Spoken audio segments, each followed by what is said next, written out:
News Day continues here on One News Now. I'm Maricel Halili.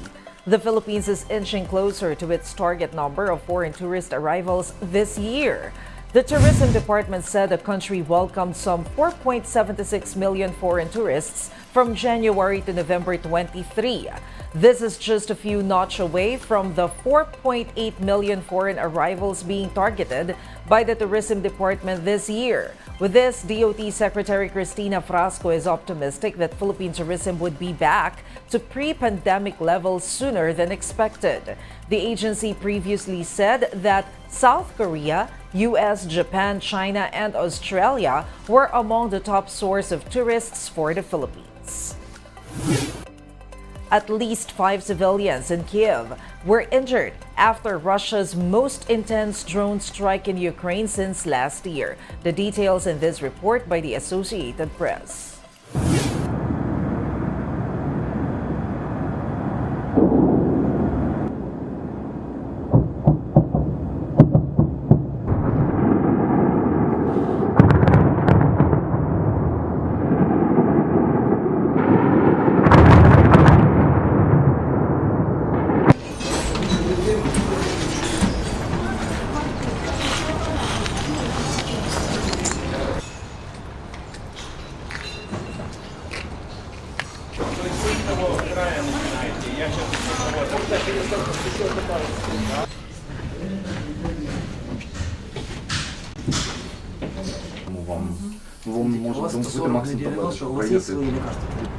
Его подбили, и он упал на садик. И в результате этого был очень сильный взрыв. У нас вылетело вот окно на первом этаже. И у нас открылось окно, и все, что происходило, вот эта вся дача и огонь, оно было все в коридоре. У нас мы успели добежать с ребенком. И, слава богу, мы все целы и здоровы. А так, много, как видите, много пострадало. Квартир, стекла повылетали, люди все до сих пор в шоке, отойти не могут. We'll be back with more stories after the break. Keep it here on One News.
You're still watching One News Now. I'm Maricel Halili.